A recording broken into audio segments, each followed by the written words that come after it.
day after he passed, of course, I went to the gym because I need to put it somewhere. And when I was walking back from the gym, I heard just a clanging and something in my head just said, look up. And if that's not a testament to somebody's life, I don't know what is. Welcome to the Dad Central Show, the podcast that helps overwhelmed dads conquer stress and build confidence to become the family your father brags about. Join Drew Solon, a dad to 5 kids and professional coach, and Ed Gow Jr., a fatherhood advocate and contributor to the Good Men Project, as we guide you through the journey of fatherhood. We'll show you how to connect deeply with your family, manage your time and energy better, and master tools to become the dad you want to be. Let's go! Welcome, everyone, to the Dad Central Show. This is Drew Solon, Director for Dad Central Ontario, and today I am on my own. My co-host is not going to make it, but we are looking forward to a great show because today on the show we have a fantastic guest who I know you're going to love hearing from. But before we get started, I want to remind you that the Dad Central Show is sponsored by Dove Men Plus Care. Dove Men Plus Care believes that care is the best of a man, because when men care for themselves and others, there is a positive impact. So, as I said, a great guest. Today, we are talking to Susan L. Combs, and she is the president of Combs & Company, a full-service insurance brokerage firm based in New York City. Susan started the company at 26 years old, 26, with a drive to do more better. This internal mantra has resulted in numerous successes and firsts, like being named the youngest national president in the over 85-year history of women in insurance and financial services, and the first female broker of the year winner for Benefits Pro. Susan is a Missouri girl in a New York world, and it's the lessons she learned during her Midwestern upbringing and 2+ decades in New York City that are the basis of her book, which is called Pancakes for Roger. The insights contained in these pages come from family, friends, colleagues, and life in general, but the most important teachings are from her late father. It was his steady guidance in life that set Susan's foundation, and it was his passing that inspired her new movement, Pancakes for Roger. So when Susan's not running her business or trying to help others through their own challenges, you can find her flipping tires. That's right, flipping tires at her beloved CrossFit gym, supporting the Missouri Tigers, Kansas City Chiefs, and the Royals, or slaying the dragons that have come her way. So, Susan, welcome to the Dad Central Show. We're so honored to have you. Oh, thanks for having me, Drew. I appreciate it. Awesome. Well, you know, the show that we do is obviously focused on helping fathers. We want to help them, be the best that they can be for their families and for the kids. And you've got an amazing story. But why don't you tell us a little bit more about how Pancakes for Roger even came to be? So, Pancakes for Roger, to be honest, it was a simple request from my father when he was dying of Agent Orange-related throat cancer. My father and I were definitely 2 peas in a pod, the type A people in our family for sure. And we had kind of a schedule and a cadence. When he was on hospice for the cancer, I moved back to Missouri in my little town of 986 people in the northwest corner of the state, and to help care for him, because since I thought similar to him, not that my other family weren't great caretakers too, it was just I could appeal to the logic side because, again, we thought very similarly. So every day I'd get up and check on him, 5 a.m. If he was good, I'd go to the gym. I'd come back, I'd check on him again. If he was good, then I would go get ready for the day, and then I'd come downstairs and help him get ready for the day. But one particular morning when I came down from getting showered and ready for the day, I went to his hospital bed since we had hospice at home and he wasn't there. And so my parents' home is in a circle. And so I just kept going room to room until I found him in the kitchen. And he had a placemat and he had set the table. And I looked at him and I said, Dad, what are you doing? And he said, I want pancakes for breakfast. And the last year of my father's life, he was on oxygen and he was also on a feeding tube. And so for your listeners that have been caretakers that have dealt with somebody on oxygen, they know that if the levels can get low, there can be some confusion. And so I figured that's kind of what we were dealing with that morning. And I looked at him and I said, oh, Dad, there's nothing more in this world that I want to give you than pancakes for breakfast. But we're on hospice. We have a DNR. And if I give you pancakes and you choke, I think we're done here. And I don't think we're quite ready to be done. And of course, he said, oh, yes, I can. Matt said I could. And my brother Matt is a nurse, and he wasn't there that morning. So I knew we were dealing with some confusion. So I took his tube feeding formula over to the microwave because the general always wanted to heat it up for 14 seconds, never 13, never 15. He would know. And I set it on the table and he said, "What's that?" And I said, "That's your syrup." And so his oxygen levels had kind of rallied around. He smiled and he understood what I was saying. And so a few short weeks later, my dad would pass away. And after we made the funeral arrangements, I came back to New York for a few days. And I took one day off of work because I just needed one day to just be and kind of shut out everything, stay off social media, stay off my phone. And my husband said to me, he said, "Why don't we go have some pancakes for your dad?" And so that's kind of what started the whole thing. And we went to a diner in Queens, New York, and my husband took a picture and I shared the story about the request that my dad made. And I just said, "Hey, if you're so inclined, why don't you have some pancakes for Roger this week and remember all the little things you have in your life, because we all have things to be grateful for." So it was just me sharing part of my heart, part of my sorrow. I didn't think it would go anywhere. I mean, it was just me talking. And then people started having pancakes and sending me pictures. And people started texting me saying, "I can't have pancakes now and not think about your dad and take a minute to be grateful for all of the service he provided to our country and also just all the blessings I have in my life." And so then we kind of came up with an idea. And my father's birthday was February 22nd. So we thought we'd turn it into a fundraising effort. So every February, for every pancake loving picture that we got on social media using the hashtag Pancakes to Roger, or now tagging our social media accounts, we would make a donation to a veterans clinic in his honor. Because my father, in addition to being a general, he was also a civilian judge. So the veterans clinic is actually run by the law school at the University of Missouri where he went. So it was just a way of taking some sorrow and doing some good with it. And again, it was just one request from my dad that I never thought would go anywhere. And then it then became a book, then became a keynote, and now is a nonprofit. So it's just kind of amazing that how one little request can have such a ripple throughout the world.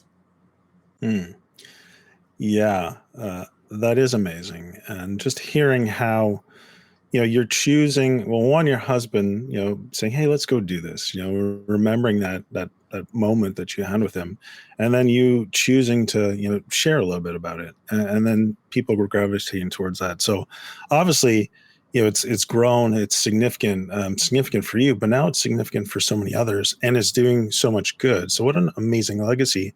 But I'm wondering if you'd be willing to tell us a little bit more about your dad and about why that was so meaningful for you.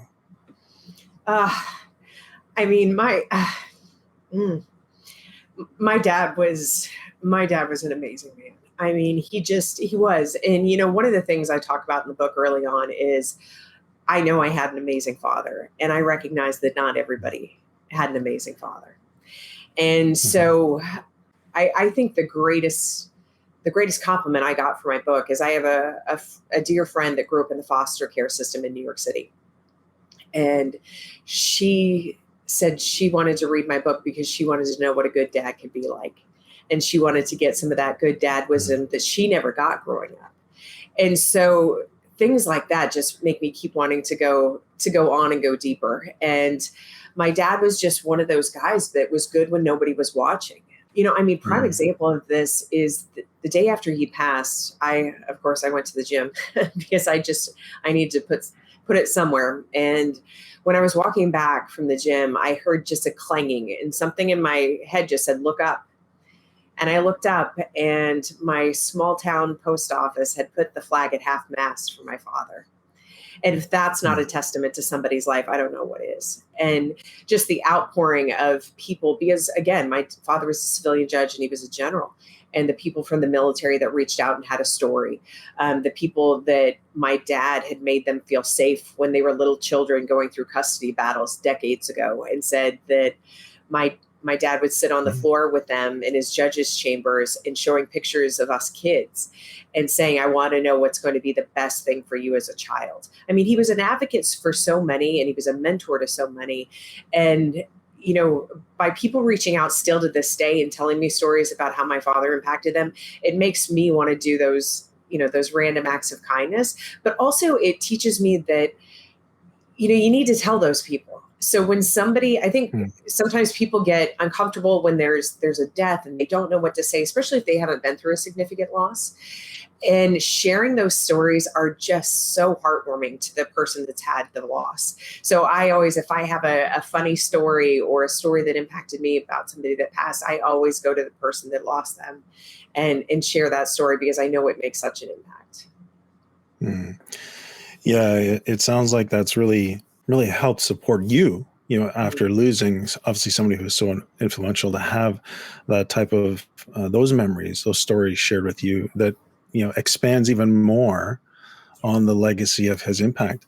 But I'm curious to know, did you always, I guess, know or feel that same way as you were growing up with your dad? Or were there times where there were things that, you look back now and say, man, that was so wise or so important what my dad did, but at the time, I kind of resisted against it? I mean, since my thought process was so similar to my dad's, he and I always got it. And so my dad used to always tell a story that when he was doing a project in the garage, he would, and I would be helping him, he would go to ask me for a hammer and I'd be standing there with it. So I always kind of had my head in the game. So I was always pretty receptive to my dad's lessons. I'm not saying that my older brothers were, but there's also things that I think maybe you look back and say like, oh, that was really a good lesson. But I think that a lot of the lessons, like some of the things that are in the book, like drive the car, or it's important for you to be understood, but it's more important for you not to be misunderstood. Those are things we were taught repeatedly that I think just became the fabric of who we were as people. Okay. Gotcha. Yeah. And so, as you think about your father's legacy, and thinking about the impact he's had on you, and I know you've got the book, which is essentially his mentorship that anyone can get. What do you think he did that made the biggest difference for you growing up? He saw me. Hmm. Uh, ugh. My I've always been a big personality. And my dad would tell you, if my dad were here, he would have told you he knew I was too fast for Missouri probably at age 5. And uh, um, my dad, he taught us that the world was bigger than our backyard. And growing up in a town of 986 people, not all kids get that lesson. They think that's where it's got to be. And so he showed us the world and said, "Hey, the world's there for you to explore, but if you decide to come back to the backyard, there's no shame in that." So I think that really, I don't think I realized that we were raised a little bit differently until I think I was a senior in high school. So when I was a senior in high school in the United States, it's very common for us to take senior trips.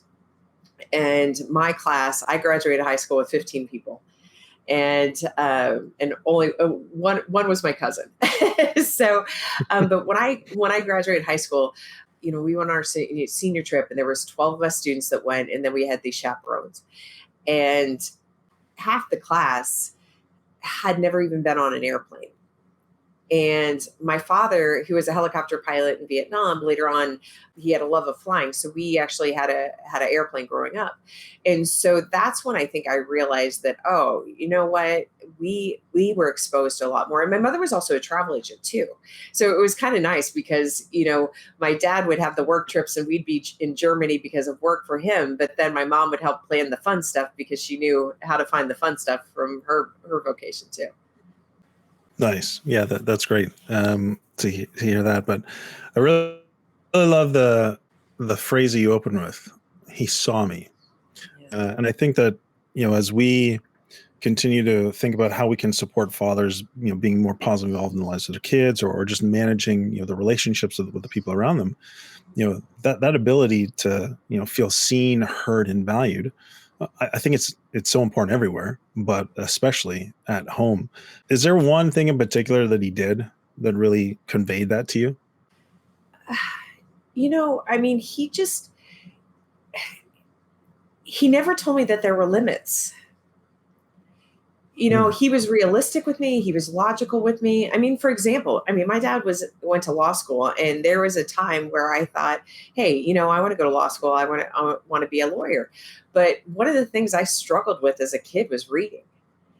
And I was a slower reader. And my dad just said to me, he's just like, he said, I think it's something to explore. But he said, Suze, there's a lot of reading in law school. He said, that's about 80% of law school.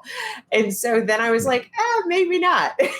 So, but, I like that he just always kind of laid things out. But then also, too, I had a full ride in college. I was ROTC, for my first couple of years in school. And because I thought I was going to be an engineer. And when I decided that engineering wasn't going to be for me, and I changed over my major to a non-technical one, the Air Force was like, well, Miss Combs, we're not going to pay for that. And my dad didn't, even though he was Air Force general, it wasn't something that he wasn't disappointed.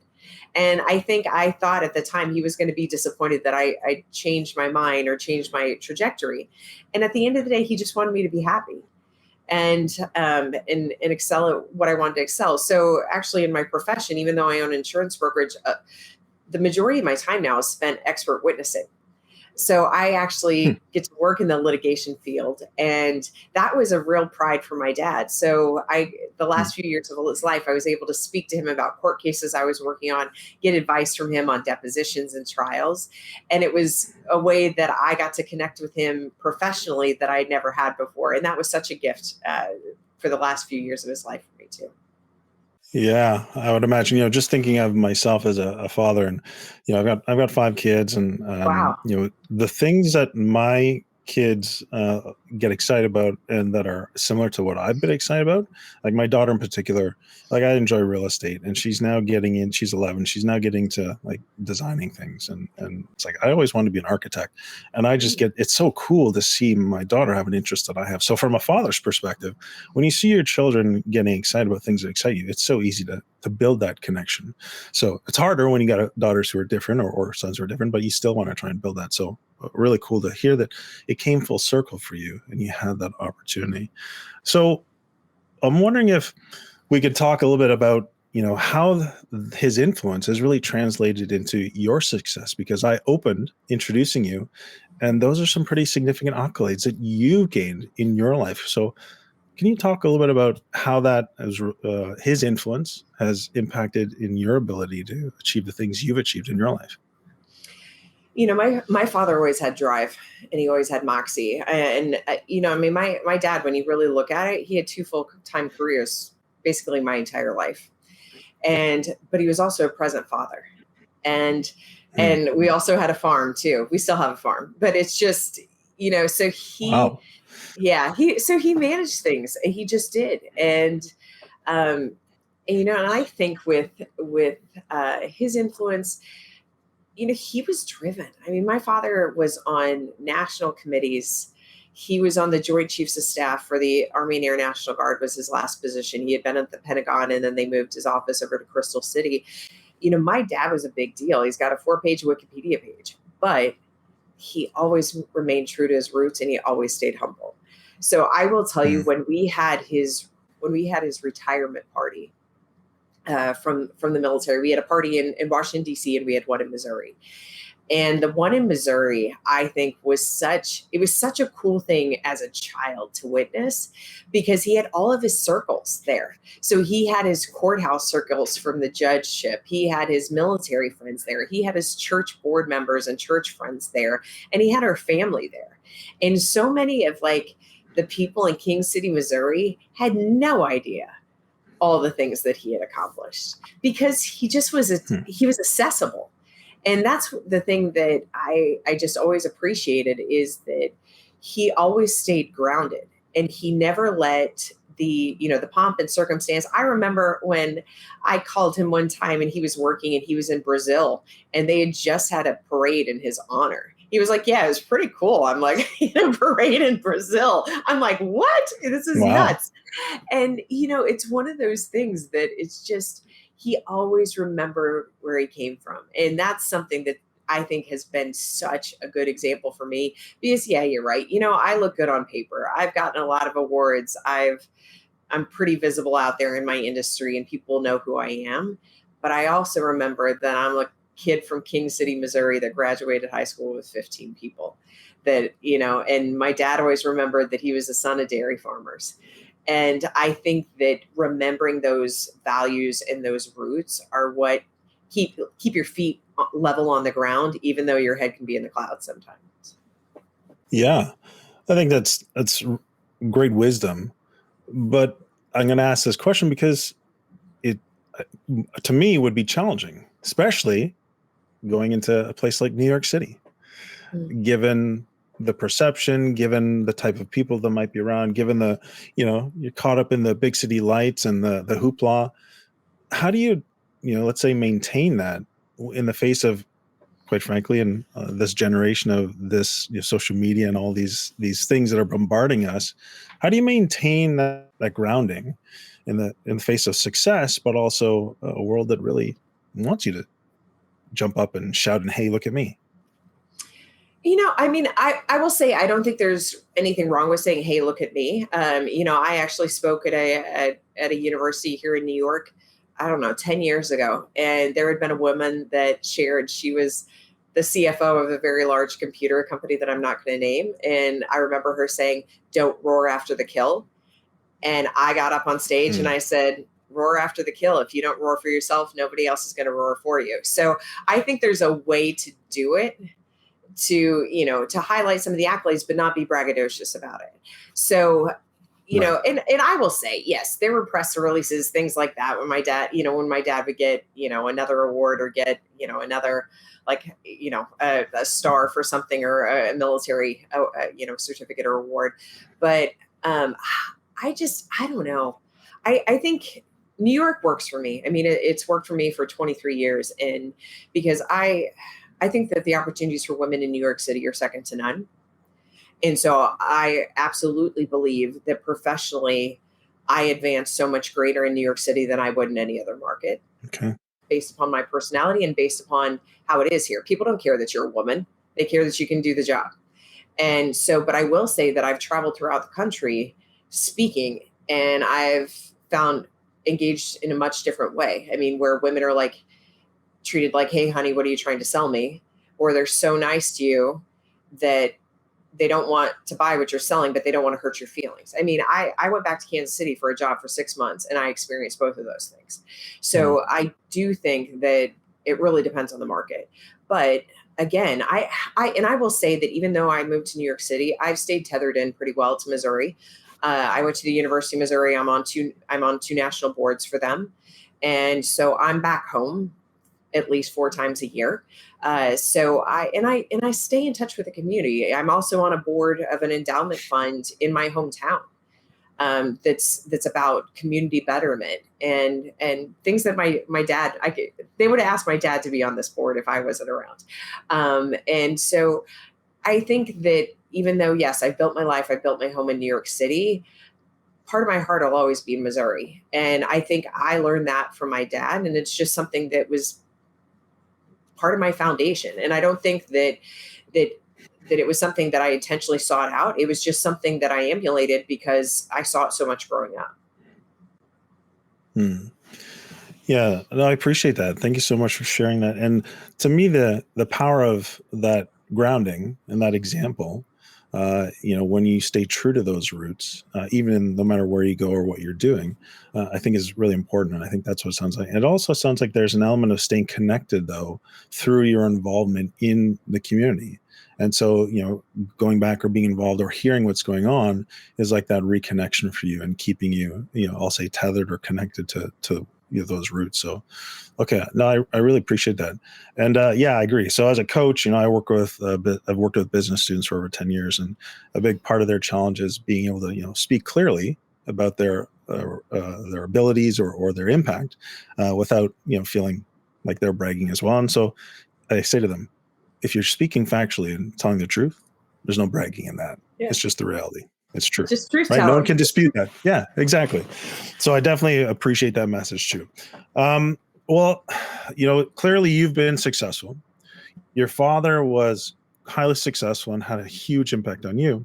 But I mean, one of the challenges dads face is the ability to juggle multiple demands and feeling sometimes overwhelmed or stretched thin. And, so maybe a two-part question is, one, did you ever see your dad in that experience in terms of maybe feeling stretched too thin?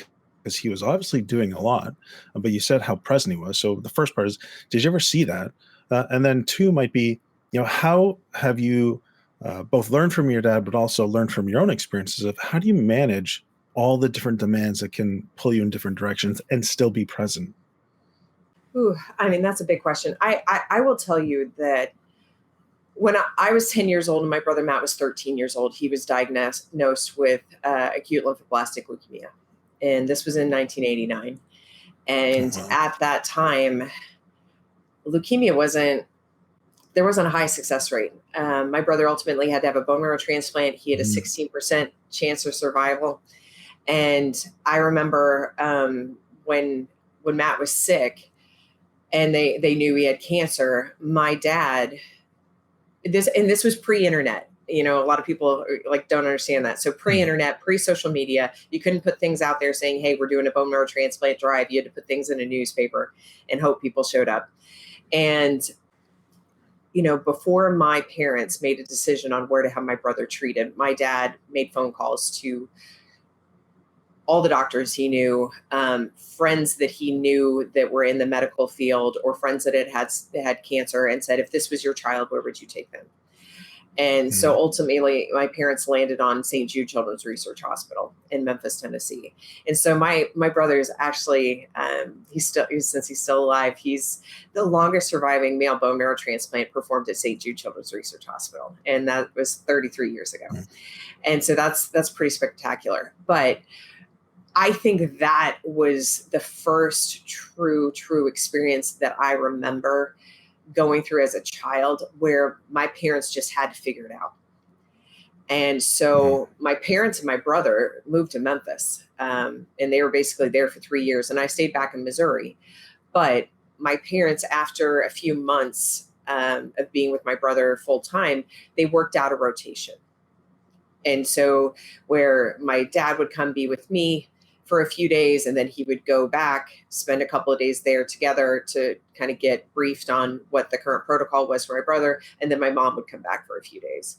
And, my grandmother helped care for me. My aunt cared for me. My small town helped care for me. I mean, one of my mom's closest friends, I remember, came over on picture day and fixed my hair, and, that was the first time where I really remember my dad having to pivot his career, because he was also in the military. So he arranged to be able to work out of a base in Memphis, Tennessee, even though he wasn't stationed there.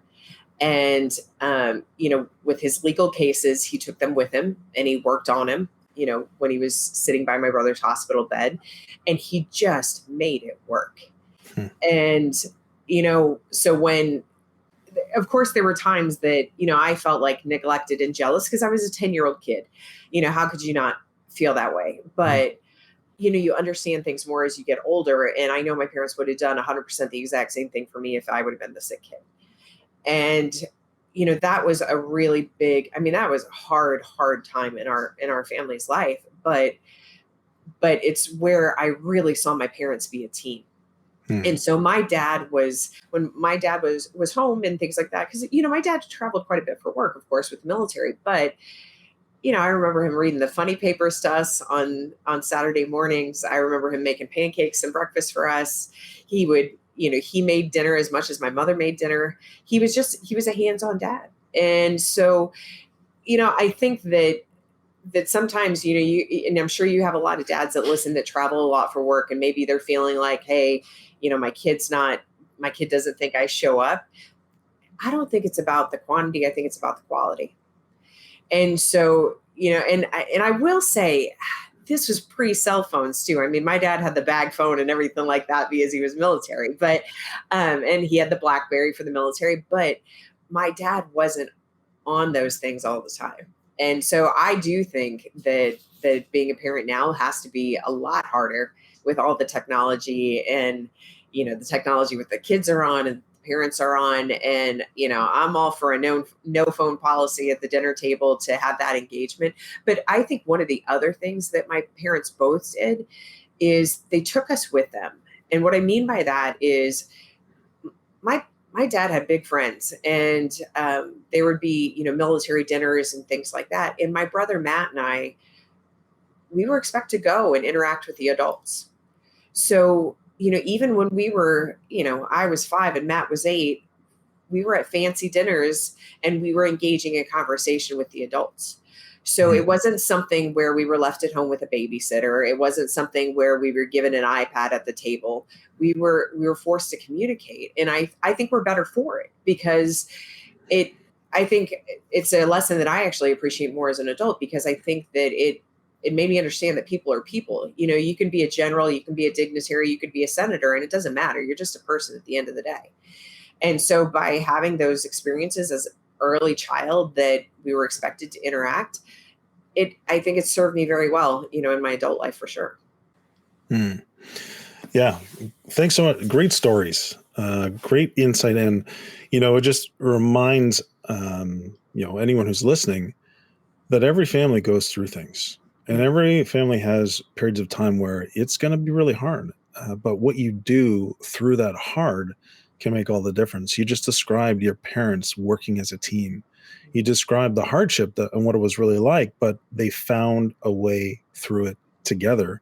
And I think that's a great message for any, dad who's listening, or any family who's listening. You are going to have hard times, but how you work together through those hard times can really be the foundation of how your family makes it through and comes out the other side in a better, healthier place. Not unscathed, right? Not unscathed, but able to pick up and move forward the best way possible. So it's a great story, a great message, and really loved how you described your father as a hands-on dad, even back then, and the fact that, he's involved, he's there, he's contributing and doing what he can to be as present as possible, even in the demands that he has on him, and still being able to deliver on all of them. I'm sure, I'd love to ask him what that period of time was like for him and how he made it through. But anyways, you've got, I would imagine, an amazing, story through the book that you've written, Pancakes for Roger, and it's distilling so many pieces of wisdom insight. Can you talk to us just about the book and maybe your goal for the book when you initially wrote it? Sure. So, the book is separated into 4 sections: self, love, family, and career. And it's written in vignette style. So the shortest chapter I think is like a paragraph, and the longest one I think is probably 10 pages. And I mean, you've been hearing me talk. I'm not a fancy talker. There's not going to be a word that you have to Google and figure out the meaning. So it's pretty plain spoken, because it goes back to one of the lessons that my dad gave. It's important for you to be understood. It's more important for you not to be misunderstood. But I always tell people, like, hey, if you read it start to finish, take you 3.5 hours. But I get a lot of people that have said that they use it almost as a daily devotional in a way. Like they pick up and they read one chapter and they put it down. And I will say, the book wasn't supposed to be all about my dad. I had people after me to write a book for a while. When I publicly speak on some of my talks, what I used to do is end with unsolicited advice, and I would give quotes from people that have helped me along the way. And I always thought it would be cool to turn into a book. Like, hey, here's a plug and play, here's the quote, here's the backstory about the person, here's how I use his advice, and this is how you can. So that's how I thought the book was going to go. And then I started writing, and the general took the whole damn thing over. And so it's sprinkled with other mentors' wisdoms as well. But it was really a gift to myself of healing. And I think those of your listeners that have had a significant loss understand that. But I also think that in a family, when there's loss and you have somebody that's kind of like the guidepost of the family that is no longer there has to be somebody that steps into that role. And since I thought so much like my dad, I was the one that stepped into a lot of the roles he had. So helping my mom out with, with just handling the finances. I I manage the 2 farms from here in New York, and just fixing all the problems everybody makes in my family. And, so since I was thrown into that work mode, I will say that the first year my dad was gone, I dropped in 4 hours of what I called family office time into my calendar a week.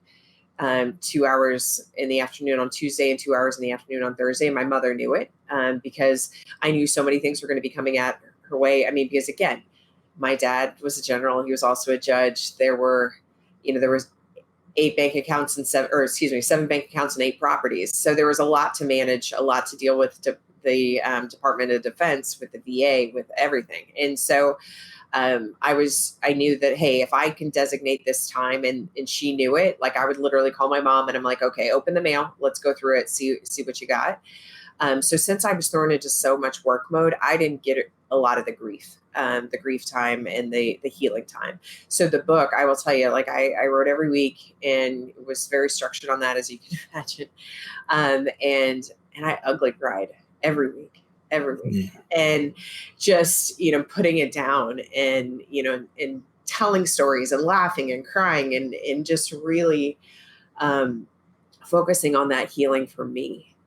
And so, I tell people in the book, like, hey, I had an uncle, my Uncle Joe said to my mom when my brother Matt was born, he's like, Gloria, everybody's going to give you advice, take what you want, throw out the rest. And so that's basically what I say on the book. Like, not every lesson is going to resonate with you right now. If it does, great. If not, maybe you file it away, or maybe you have a friend that's dealing with the situation and it can help.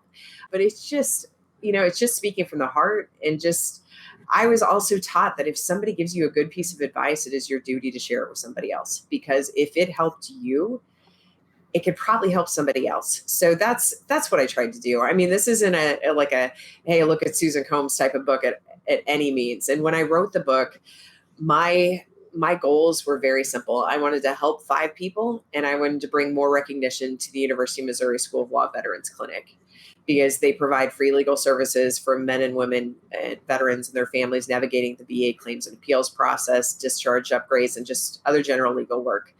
And I did that in week 1 because I had way more than 5 people reach out to me saying, oh, I felt like you wrote this book for me. I will tell you another great compliment I got. My friend Aaron Eckerberg, that actually, my father, when he was in the Marines, he was part of the Purple Foxes. And Aaron and I met at my father's funeral, and he was the Marine Corps representative, and he was also helicopter guy from the Purple Foxes. And he said, Susan, I use this book that I send to all of my veteran buddies that are having kids as a guide to raise strong kids. And so if that's not a huge compliment, I mean, because he was like, Susan, he said, the lessons your dad gave. And one thing I didn't realize is he said, Susan, a lot of these lessons are military lessons. And he said, your dad made it so that kids can understand. So he said, it's really cool as a military person reading this book. And he said, that's why I buy it for all my veteran friends. Cause I'm like, hey, you're going to pick up on a lot of these things. So I think that's pretty cool. Yeah, that is more than pretty cool. That's again, a fantastic legacy of your father's amazing influence, and taking his experiences, his life, his feelings and thoughts, and influencing him through his family, and of course wherever else he was, and all the great things he did. So, Susan, this has been a fantastic conversation. I really appreciate all that you've shared. You've been willing to go into some of the maybe harder parts of that whole experience, but I hope that anyone who's listening can, one, hear your passion for the messages that you are conveying, and two, the power of a positively involved father and the impact they can have on a person's life and many people's lives as a result. So it's been awesome. Thank you so much for being here. If people want to learn more about you or your organization and get the book, where can they do that? Well, I'm pretty Googleable. So if you type in Susan L. Combs, you'll usually find me. But you can go to the pancakesforroger.org website. And we have information. It gives a backstory about my dad, it gives some information about his career. And it also tells people how they can get involved, because now that we're a nonprofit, we're actually building an endowment to provide grants to veterans that want to do good in their backyards and beyond. Well, that's fantastic. Once again, I just want to say thanks so much for being on the Dad Central Show, for sharing your father's story and your story, and just giving us an amazing amount of mentorship in the process. So thanks so much. Thanks so much, Drew. All right, everyone. Normally, Ed and I do a little bit of a wrap up where we summarize our key takeaway. And for me, the simple takeaway is this, is that finding a way to get it done, no matter what life is throwing at you, is one of the most important opportunities I think we have as fathers. Working together as a team with your partner or supporting your family is, from Susan's story and example, tremendously valuable. So if nothing else, that hopefully can be a great takeaway for you. So as always, I want to remind you that the Dad Central Show is sponsored by Dove Men Plus Care. Dove Men Plus Care believes that care is the best of a man, because when men care for themselves and others, there is a positive impact. And of all things, remember that you can access free resources and our Dad Mentor program at dadcentral.ca. So if you have any feedback, please email us at podcast@dadcentral.ca, and we'd love to hear guest suggestions or feedback on the show so that we can continue to add value for you. So as my co-host Ed likes to say, don't just manage your time, manage your energy, and remember to give yourself grace. We'll see you next time.